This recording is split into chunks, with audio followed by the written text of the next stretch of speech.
Hi guys, welcome back to another video. ഇനി നമ്മൾ ഇഫ്താറിനുള്ള items ഉണ്ടാക്കാൻ സ്റ്റാർട്ട് ചെയ്യാണ്. നമുക്ക് ഫസ്റ്റ് ബീഫ് ഒന്ന് മസാല തേച്ച് വെക്കണം, ദെൻ ഫ്രൈ ചെയ്യാൻ വേണ്ടിയിട്ട്. ഇത് പാകിസ്ഥാനി ബീഫാണ്, അതുകൊണ്ടാണ് ഇങ്ങനെ. നമ്മളെ നാട്ടിലത്തെ പോലെ ഫ്രഷ് ആയിട്ടൊന്നുള്ള ബീഫല്ല. നമ്മൾ ഇതിലേക്കുള്ള മസാലകളൊക്കെ ആഡ് ചെയ്തിട്ടുണ്ട്. അതായത് ഇഞ്ചി വെളുത്തുള്ളിയുടെ പേസ്റ്റ്, മുളക് പൊടി, മഞ്ഞൾപ്പൊടി, ദെൻ മിക്സിറ്റ് വരും. ഞാൻ ആഡ് ചെയ്യണ മുളക് പൊടി കുറച്ച് സ്പൈസിയാണ്, അതുകൊണ്ട് ഞാൻ ഈ കുറച്ചാണ് ആഡ് ചെയ്യലുള്ളൂ. കൂടുതലായിട്ട് ആഡ് ചെയ്താലേ പിന്നെ കുട്ടികൾക്ക് കേൾക്കാൻ പറ്റില്ല. ഞാൻ ഇതിലേക്ക് കുറച്ച് വെളിച്ചെണ്ണ ഒഴിക്കുന്നുണ്ട്. ഇനി ഇത് കുക്കറിൽ അടിച്ചെടുക്കാം. പാകിസ്ഥാനി ബീഫിന് ഒരു 6 വിസിലൊക്കെ വേണം. ചിക്കൻ ഒന്ന് ഫ്രൈ ചെയ്തെടുക്കണം. അതിന് ഒന്ന് ക്ലീൻ ചെയ്ത് മസാല ഒക്കെ തേച്ച് വേണം ചെയ്യാൻ.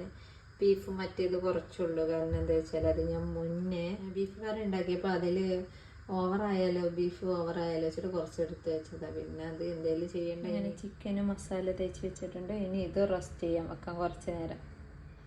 ഇപ്പോൾ ഇവിടെ 2:30 PM ആണ്. ദെൻ ഞാൻ അന്ന് ഉണ്ടാക്കിയിരുന്ന ജ്യൂസ് ഇല്ല, ഇതിപ്പോൾ ഇടയ്ക്കിടയ്ക്ക് അല്ലിബന് വേണം. അപ്പോൾ അവർ അതിൻ്റെ ഫാനാണ്. അല്ലിബ എന്താ ചെയ്യണേ?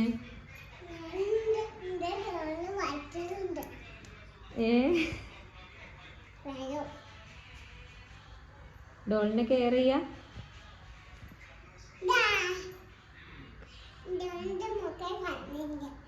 യെസ്, ബ്രോക്കോളിയാണ്.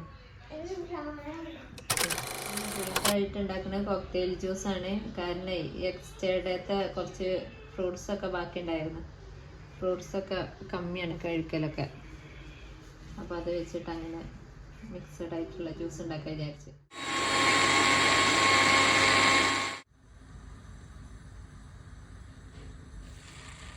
അടുത്ത് സമൂസയാണ് ഉണ്ടാക്കുന്നത്.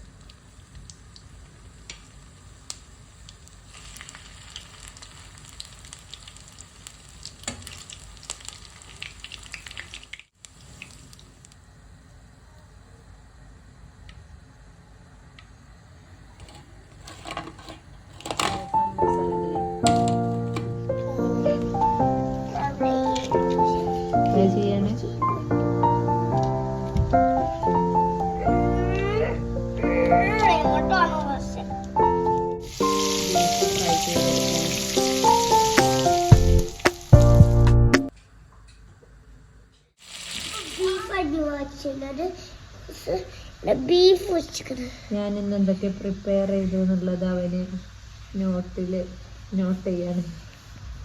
അത് ബീഫാണ് കേട്ടോ ഈ വരക്കണത്. ഇത് സമോസയാണ്. എന്താണ് അല്ലിപ്പോ എന്താ വരക്കണേ?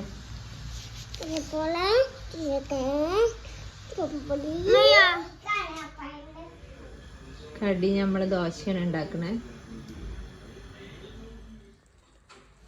Anyway, thank you for watching.